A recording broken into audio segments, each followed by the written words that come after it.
Hello viewers, మీరు ఎప్పుడైనా ఉదయాన్నే లేచి క్లైమేట్ కూల్ గా ఉండడం చూసిన తర్వాత ఈ రోజంతా ఇలాగే ఉండాలి, సూర్యుడు రాకూడదని చాలా సార్లు అనుకుంటాము. కానీ మీరు ఎప్పుడైనా అదే సూర్యుడు 24 గంటలు మాయమైపోతే ఏం జరుగుతుందో అని ఆలోచించారా? ఒకవేళ సూర్యుడు 24 గంటలు మాయమైతే భూమి యొక్క పరిస్థితి ఏమిటి? అందులో ఉన్న మనుషులు, జంతువులు, ఇంకా చెట్లకు ఏమవుతుంది? దాంతో పాటు ఈ సోలార్ సిస్టమ్ లో ఉన్న మిగతా గ్రహాల విషయం ఏంటిది అనేది ఈ రోజు మనం ఈ వీడియోలో డీటెయిల్ గా తెలుసుకునబోతున్నాము. కాబట్టి ఇలాంటి ఇంట్రెస్టింగ్ వీడియోస్ కోసం ఛానల్ ని సబ్స్క్రైబ్ చేసుకోండి. Welcome to Jardy curious.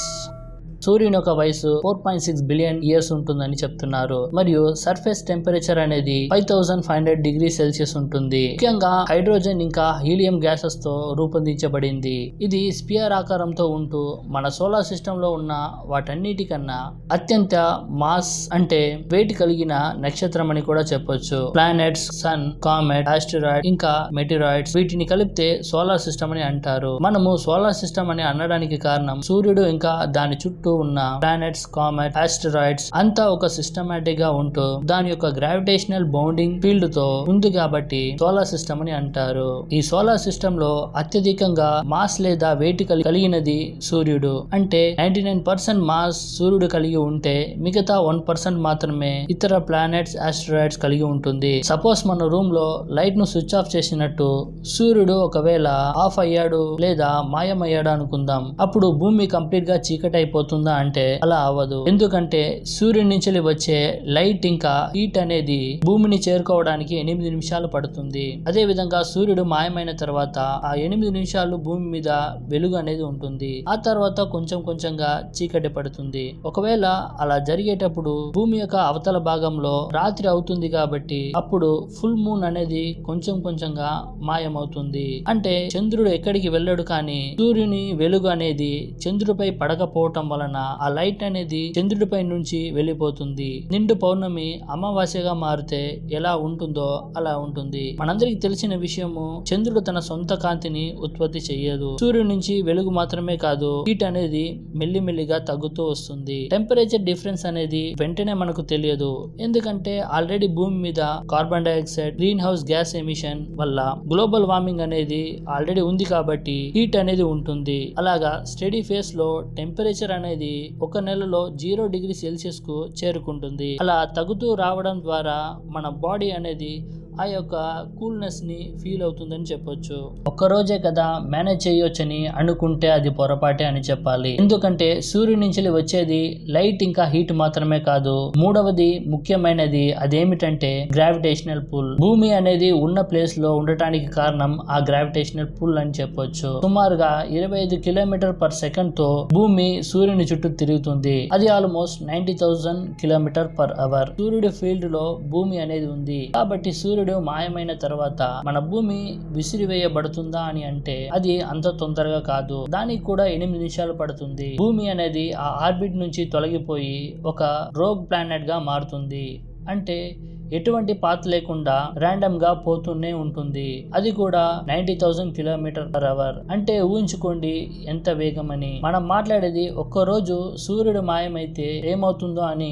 కాబట్టి ఒక రోజుకు 2 మిలియన్ కిలోమీటర్ మన భూమి ప్రయాణం అవుతుంది. ఒకవేళ పక్కనున్న ఏదైనా గ్రహాన్ని తాకుతుందా అని డౌట్ రావచ్చు. మన భూమికి అతి దగ్గరలో ఉన్న గ్రహం మార్స్. అది భూమి నుంచి 382 మైళ్ళ కిలోమీటర్ దూరంలో ఉంది. సో ఒక్క రోజులో భూమి 2 మిలియన్ల కిలోమీటర్ దూరంలో మాత్రమే ప్రయాణిస్తుంది కాబట్టి మార్స్ ను ఢీ కొట్టే ఛాన్స్ లేదు. కానీ 90,000 km/h వేగంతో ప్రయాణిస్తున్న భూమిని ఆస్ట్రాయిడ్స్ ఢీ కొట్టే ఛాన్సెస్ ఉంది. ఆస్ట్రాయిడ్స్ భూమిని తాకడం వలన భూమి కంప్లీట్ గా నాశనం అయ్యే ఛాన్సెస్ కూడా ఉంది. ఒకవేళ ఆస్ట్రాయిడ్స్ భూమిని తాకకపోతే 2 మిలియన్ల కిలోమీటర్ దూరంలో ఉంటాము కాబట్టి భూమికి ఎటువంటి ప్రమాదం అనేది ఉండదు. కానీ ఒక సంవత్సరం అనేది 365 రోజుల నుంచి 400 లేదా 410 రోజులకు అయ్యే ఛాన్సెస్ ఉంది. చంద్రుని పరిస్థితి ఏమిటి అని అడిగితే చంద్రుడు భూమి చుట్టూ తిరుగుతూనే ఉంటాడు. సూర్యుని యొక్క గ్రావిటేషనల్ పుల్ అనేది చంద్రునిపై ఉన్నా కానీ చంద్రుడు భూమి యొక్క ఆర్బిట్ నుంచి ఎట్టుపోడు. కానీ భూమి సూర్యుడి నుంచి దూరం వెళ్ళిపోతుంది. దూరం వెళ్ళినా కానీ ఇంకా హ్యాబిటబుల్ జోన్ లో ఉంటామని చెప్తున్నారు. సూర్యుడు లేనప్పుడు హ్యాబిటబుల్ జోన్ లో ఉండి ఏం ప్రయోజనం అని మీరు అడగవచ్చు. కానీ మనం మాట్లాడేది ఒక్కరోజు సూర్యుడు మాయమైతే ఎలా అని మాట్లాడుతున్నాము. కాబట్టి ఒకవేళ సూర్యుడు తిరిగి వస్తే భూమి హ్యాబిటబుల్ జోన్ లో ఉంటుంది కాబట్టి ఎటువంటి ప్రాబ్లం అనేది ఉండదు. ఒక్కరోజు సూర్యుని యొక్క సన్లైట్ మనుషుల మీద పడకపోతే మనుషులకు ఎటువంటి ప్రమాదం అనేది ఉండదు. కానీ చిన్న చిన్న గడ్డి మొక్కలకు సన్లైట్ కావాలి కాబట్టి అది మాత్రం వాడిపోయే ఛాన్సెస్ ఉంది, కానీ చనిపోదు. అదే వాతావరణ విషయానికి వస్తే ఒక్కరోజు సూర్యుడు ఉండడు కాబట్టి అట్మాస్ఫియర్ లో ఎటువంటి మార్పు అనేది ఉండదు.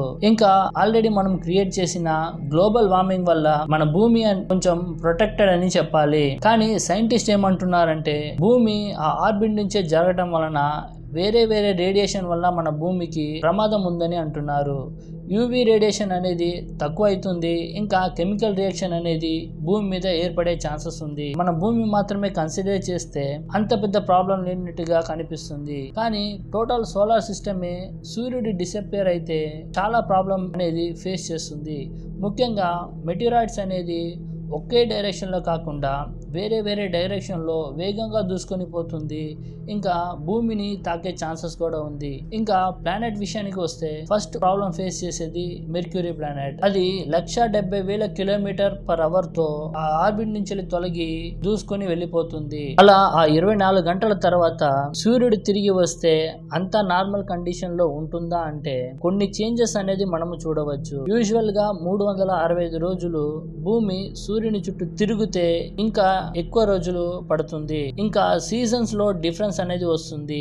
భూమి హ్యాబిటబుల్ జోన్ లో ఉండే ఛాన్సెస్ ఎక్కువ ఉంది. సన్లైట్ ఇంకా టెంపరేచర్ అనేది మన భూమి ఏ ప్లేస్ లో ఉంది అన్న దాన్ని బట్టి ఆధారపడి ఉంది. సూర్యునికి దగ్గర ఉంటే ఒకలా, దూరంగా ఉంటే ఒకలా సన్లైట్ ఇంకా టెంపరేచర్ అనేది మన భూమిపై పడుతుంది. కానీ అదే సూర్యుడు ఒక రోజు కాకుండా 30 రోజుల తర్వాత వస్తే ఏం జరుగుతుందో తెలుసా? ఫస్ట్ మన భూమి హ్యాబిటబుల్ జోన్ నుంచి తొలగిపోతుంది. ఒక వారంలో భూమి యొక్క యావరేజ్ టెంపరేచర్ 0 డిగ్రీ సెల్సియస్ వస్తుంది. ఇంకా అదే నెలలో -100 డిగ్రీ సెల్సియస్ నుంచి 200 డిగ్రీ సెల్సియస్ వెళ్ళే ఛాన్సెస్ ఉంది. ఇంకా north pole, south pole complete గా ఫ్రీజ్ అయిపోతుంది. కానీ సముద్రాలు అన్ని ఫ్రీజ్ అయిపోతుందా అంటే డౌట్ అని చెప్పాలి. ఎందుకంటే భూమి సెంటర్ లో ఉన్న మాల్టన్ కోర్ పార్ట్ అనేది ఎప్పుడు వేడిగా ఉంటుంది కాబట్టి సముద్రం అన్ని ఫ్రీజ్ అవ్వదు. ఇంకా సముద్రం లోపల హైడ్రోథర్మల్ వెంట్స్ అనేది ఉంటుంది కాబట్టి ఇక్కడ నార్మల్ గా ఉండే జీవులకు ఎటువంటి ప్రమాదం అనేది ఉండదు. కానీ భూమి మీద ఉండే వారికి చాలా ప్రాబ్లం అనేది వస్తుంది. ముఖ్యంగా టెంపరేచర్ అనేది -200 డిగ్రీ సెల్సియస్ లో ఉంటుంది కాబట్టి భూమి యొక్క అట్మాస్ఫియర్ అనేది ఫ్రీజ్ అవుతుంది. ఇంకా కొన్ని పార్ట్స్ లో భూమికి క్రాక్స్ వచ్చే అవకాశాలు ఉన్నాయి. ఆ క్రాక్స్ వల్ల విచిత్రమైన కాస్మిక్ రేస్ ఇంకా రేడియేషన్ వల్ల భూమి ఎఫెక్ట్ అవుతుంది. అంతకు ముందే భూమిలో ఉన్న వారంతా చనిపోతారు. అందుకు కారణము ఆకలి ఇంకా కరువు అని చెప్పాలి. మనం తినే ఆహారం, కూరగాయలంతా పండాలి అంటే సూర్యుడు అవసరం కాబట్టి సూర్యుని యొక్క సన్ రేస్ అనేది లేకపోతే ఎటువంటి పని జరగదు. ఇలా సూర్యుడు లేకుండా కొన్ని రోజులు చెట్లు ఉండగలదు. కానీ ఆ చెట్లను, మొక్కలను తిని జీవించే జీవ జంతువుల లాగా అన్ని జంతువులు ఉండదు. కాబట్టి ఫుడ్ చైన్ లో కొలాప్స్ అనేది మనం చూడవచ్చు. ఆ ఫుడ్ చైన్ లో కొలాప్స్ అనేది రావటం వలన అన్ని జంతువులు చనిపోయే ఛాన్సెస్ ఎక్కువ ఉంది. ఇలా భూమి మీద జీవించడానికి ఆప్షన్ అనేది లేదు. ఎందుకంటే కంప్లీట్ గా భూమి అంతా ఫ్రీజ్ అయిపోతుంది కాబట్టి వేరే ఆప్షన్ లేదా అంటే ఒక ఆప్షన్ ఉందని మనం చెప్పొచ్చు. ఆ ఆప్షన్ అనేది చాలా కష్టము. కానీ ఆ ఆప్షన్ ఏమిటో మనం చూద్దాము.